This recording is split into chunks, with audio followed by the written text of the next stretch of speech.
मुंबई रे road show करने सफलतापूर्वक एवं ताहा सहित मध्य सिंगापुर गस्त आम टीम रो हेइतिला।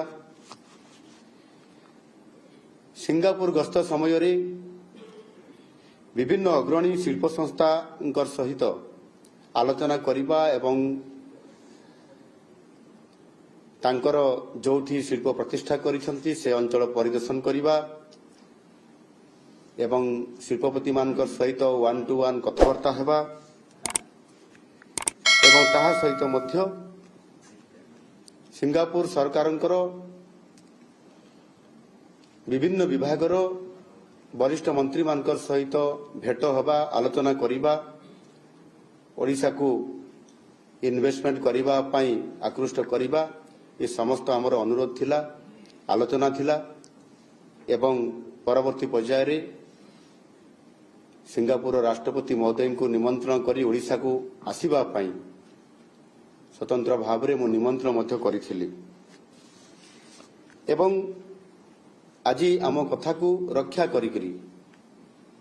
सिंगापुर रो राष्ट्रपति महोदय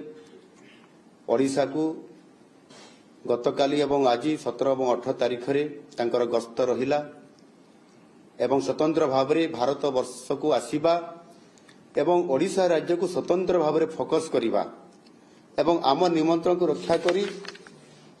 2 दिनिया ओडिशा गस्त निश्चित भाव रे आम पई गोटिए बहुत बड़ सम्मानर प्रश्न थिला एवं तांको ये गस्तर प्रभाव निश्चित भाव रे सुदूर प्रसारी हबो। राष्ट्रपति उपस्थिति रे आम सरकार सिंगापुर सहित 8टी गुरुत्वपूर्ण एमओयू करिसंती। एई 8टी एमओयू द्वारा आमे ओडिशा पई 8टी क्लियर कट आउटकम रो लक्ष्य रखिछु। एगुडिक कार्यकारी हेबा परे संपृक्त क्षेत्र गुडिकरे आम राज्य ओडिशा विश्वर अग्रणी देश मानकर सहित मध्य समकक्ष हेई पारिबो ई प्रकारर आमर आत्मविश्वास बढ़ी जाइछि। प्रथम एमओयू इडको सह सिंगापुर जो आमर रही सेमकर रो एमओयू जरिया रे ओडिशा रे विश्व स्तरीय मल्टी प्रोडक्ट इंडस्ट्रियल पार्क रो प्रतिष्ठा करा जिबा पई एवं सेथिरे अनेक सुजोग आज जो सृष्टि हेइछि यह द्वारा अत्याधुनिक टेक्नोलोजी रो प्रयोग करा जिबा सहित एही प्रोजेक्ट गुडिक जेबरी सस्टेनेबल हेबो सेथिप्रति सदा सर्वदा दृष्टि दिया जिवो एवं द्वितीय रे इपिकल सहित मध्य सेमकर सहित एक एमओयू साइन हेछि। एथिरे पारादीप रे एक ग्रीन शिपिंग कॉरिडोर और एक ग्रीन हाइड्रोजन प्लांट स्थापना करा जिवो। यह द्वारा भारतर ग्रीन एनर्जी क्षेत्र में ओडिशा एक अग्रणी राज्य भाव में प्रतिष्ठा हासिल करि परिबो आ सेथि पई मध्य संपूर्ण भाव में एमओयू माध्यम रे ए काम को आगु को जिबा पई मध्य सफलतापूर्वक काम हेई परिछि। तृतीय रे इपिकल और सिंगापुर रो सुरबन जुरंग मध्य रे होइतबा एमओयू अनुसार पारादीप पीसीपीआईआर अंचल विकास पई एक विस्तृत मास्टर प्लान प्रस्तुत करा जिवो। एथिरे मुख्यतः सस्टेनेबिलिटी रिन्यूएबल एनर्जी और वैल्यूएबल एडेड मैन्युफैक्चरिंग उपरे फोकस करा जिवो। चतुर्थ रे बीडीए और सुरबन जुरंग सहित जो एमओयू हेछि सेतिरे भुवनेश्वर निकट रे एक अत्याधुनिक सहरर विकास पई योजना प्रस्तुत करा जिवो। अत्याधुनिक सहरांचल योजना प्रस्तुत करिबारे सुरबन जुरंग रो दक्षता अभिज्ञता हमको निश्चय सहायक हबो। आमर जेते बरे गस्त थिला स्वतंत्र भाव रे से प्रतिष्ठान को जिबा एवं ताको सहित आलोचना करिबा प्रत्यक्ष भाव रे हमको प्रभावित करितला और सेति पई मध्य ये काम रे अग्रगति करिया पई मध्य आमर भी ये योजना मध्य थिला और आज ताहा सफल हेबा पई जाउछि। पंचम आम सरकार शक्ति विभाग भुवनेश्वर आईआईटी और सिंगापुर नान्यांग टेक्नोलोजिकल यूनिवर्सिटी मध्य एक त्रिपाक्षिक एमओयू करा जायछि। एहा द्वारा भविष्य में आमर शक्ति आवश्यकता पूरण करने ग्रीन हाइड्रोजेन और सोलार एनर्जी परी विभिन्न विकल्प समाधान सूत्र बाहर करा जिवो आ सेतिपाई उभय पक्ष तरफ सकारात्मक आलोचना हेछि। षष्ठ रे ओडिशा इलेक्ट्रोनिक्स और आईटी विभाग सहित सिंगापुर ग्लोबल फाइनेंस और टेक्नोलॉजी नेटवर्क एवं जीएफटीएन सहित जो एमओयू हेछि सेतिरु आमे फाइनेंशियल टेक्नोलॉजी इकोसिस्टम रो विकास करिवा पई आमे लक्ष्य रखिछु। एहा द्वारा फिनटेक क्षेत्र रे अधिक निवेश आसीबो और इनोवेशन पई मध्ये सुजोग सृष्टि करा जिवो।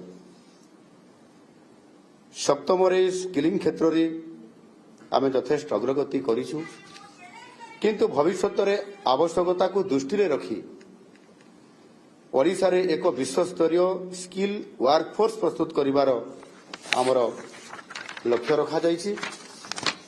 एथिपाई दुईटी एमओयू हेछि। सेतिरे गोटिए होछि आमर स्किल डेवलपमेंट और टेक्निकल एजुकेशन डिपार्टमेंट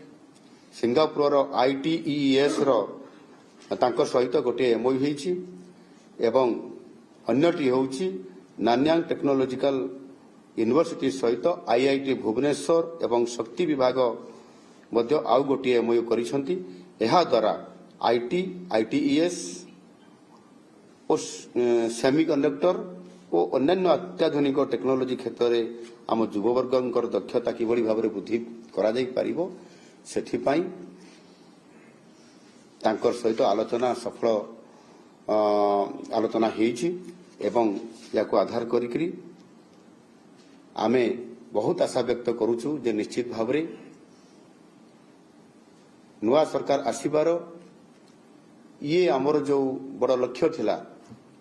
जे ओडिशा को इंडस्ट्री आसीबो इन्वेस्टमेंट आसीबो आईटी सेक्टर रे इंडस्ट्री सेक्टर रे port waste industry chemicals petrochemicals textile एवं आमे जेतेबेले संपर्क करिछु आम भारत वर्षर उद्योगपति मानकर सहित इन्वेस्टर मानकर सहित एवं विदेश रे बा विदेश रे जो माने अछंती इन्वेस्टर पुंजीपति मानकर सहित आलोचना करने द्वारा गोटे आशा व्यक्त करा जाउथला जे आमे निश्चित भाव में ओडिशा को आग को नबा पाई ये प्रकृष्ट समय एवं डबल इंजिन सरकार ओडिशा रे प्रथम थर करी आसीबा द्वारा माननीय यशस्वी प्रधानमंत्री नरेंद्र मोदी जी स्वतंत्र भाव में ओडिशा को फोकस करवा डबल इंजिन सरकार आसवा तांकर जो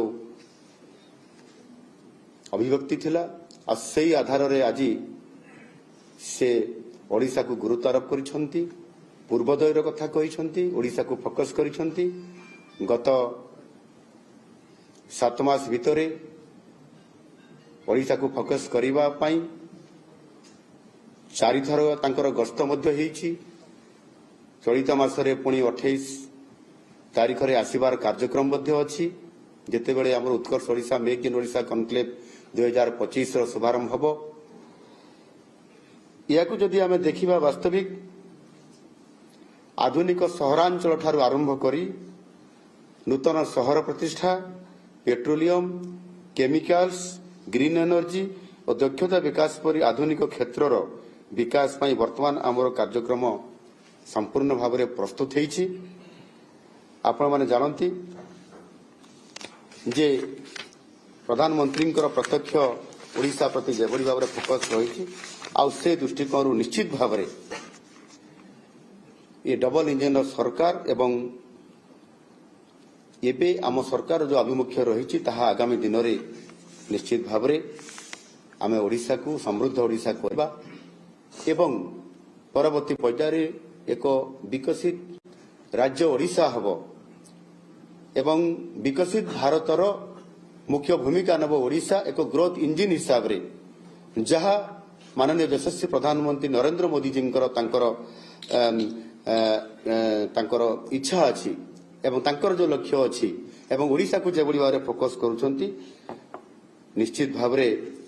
आगामी दिन में यही विकासमुखी पदक्षेप उपरे एक मल्टीप्लेयर इफेक्ट पड़ी जहाँकि सिंगापुर राष्ट्रपति ओडिशा गस्त ସବୁ ଦୃଷ୍ଟିକୋଣରୁ ଏବଂ ସେ ନିଜେ 2 ଦିନ ରହିବା ଭିତରେ ଏଠି ଓଡ଼ିଶାର ସଂସ୍କୃତି, ଓଡ଼ିଶାର ଐତିହ୍ୟ, ପରମ୍ପରା, ଲୋକସଙ୍ଗୀତ, ଲୋକକଳା, ଚିତ୍ରପଟ ଏବଂ ଭାସ୍କର୍ଯ୍ୟ, ସେଥିରେ ରଘୁରାଜପୁରକୁ ଯାଇ ଚିତ୍ରପଟ ଦେଖିବା ଏବଂ ଏକ ଆୟୁଷ୍ମାନ ଆରୋଗ୍ୟ ମନ୍ଦିର ଯେଉଁଥିରେ କି ସ୍ୱାସ୍ଥ୍ୟ ଉପରେ ଫୋକସ କରିବା, ଅଙ୍ଗନବାଡି ସେଣ୍ଟରକୁ ଯିବା ଏବଂ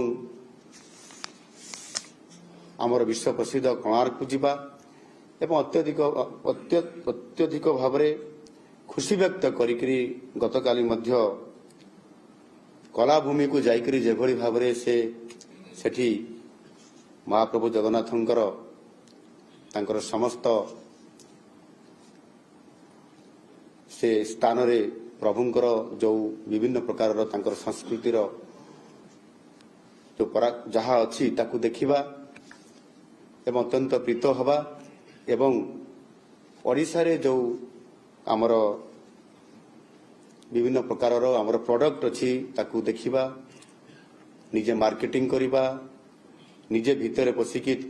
ଯେଉଁ ସେଲ୍ଫରେ ଥିବା ପ୍ରତ୍ୟେକ ବିଭିନ୍ନ ପ୍ରକାରର ଆମର ଶାଢ଼ୀ, ବିଭିନ୍ନ ପ୍ରକାରର ଆମର ଯେଉଁ ବସ୍ତ୍ର, ଅଙ୍ଗବସ୍ତ୍ରକୁ ନିଜେ ତାକୁ ସିଲେକ୍ଟ କରିବା ଏବଂ ମାର୍କେଟିଂ କରିବା। ଆଶ୍ଚର୍ଯ୍ୟ ଭାବରେ 4 ଘଣ୍ଟାରୁ ଅଧିକ ସମୟ ଦେବା କେବଳ ମାର୍କେଟିଂ କରିବାରେ। ଇଏ ହେଉଛି ଆମ ଓଡ଼ିଶା ପ୍ରତି ତାଙ୍କର ଯେଉଁ ଭଲ ପାଇବା ଏବଂ ଆଜି ଯେଭଳି ପରିସ୍ଥିତି ଭିତରେ ସେ ଆଜି ଏଠି ଯେଉଁ କ୍ଷେତ୍ରରେ ମୁଁ କହିଲି MOU ସାଇନ୍ ହୋଇଛି, ଇଏ ନିଶ୍ଚିତ ଭାବରେ ସୁଦୂର ପ୍ରସାରୀ ଓଡ଼ିଶାର ଏବଂ ଓଡ଼ିଶାକୁ ଶିଳ୍ପ କ୍ଷେତ୍ରରେ, ଆର୍ଥିକ କ୍ଷେତ୍ରରେ ଏବଂ ବିଶେଷ କରିକି ଏଠି କିଭଳି ଭାବରେ ପୋର୍ଟ ବେସ୍ଡ ଇଣ୍ଡଷ୍ଟ୍ରିକୁ ପ୍ରାଧାନ୍ୟ ଦିଆଯିବ ସେଥିପାଇଁ ସେ ସମସ୍ତ ପ୍ରକାରର ସହଯୋଗ କରିବା ପାଇଁ ଯାହା ସେଠି ଆଲୋଚନା ହୋଇଥିଲା ତାକୁ କାର୍ଯ୍ୟରେ ପରିଣତ କରାଗଲା। ଯଦି ଆମେ ଦେଖିବା ବିଗତ ଦିନମାନଙ୍କରେ ଗତ 24 ବର୍ଷ କୁହନ୍ତୁ, 25 ବର୍ଷ କୁହନ୍ତୁ, ଏ ଲମ୍ବା ରାଜନୈତିକ ଇତିହାସରେ ଓଡ଼ିଶାରେ ଜଣେ ରାଷ୍ଟ୍ରର ମୁଖ୍ୟ ହିସାବରେ ଓଡ଼ିଶାକୁ ଆସିବା ଏବଂ ଗୋଟେ ରାଜ୍ୟକୁ ଗୁରୁତ୍ୱ ଦେବା, ଏଠି ଇନଭେଷ୍ଟମେଣ୍ଟ କରିବା ପାଇଁ ଯେଭଳି ଭାବରେ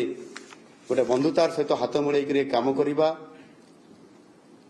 ଏବଂ 2 ଦିନ ଧରିକରି ରହିବା, ଇଏ ବାସ୍ତବିକ ବହୁତ ବଡ଼ ଗୋଟିଏ ସୁଦୂର ପ୍ରସାରୀ, ଇଏ ନିଶ୍ଚିତ ଭାବରେ ସଫଳତା।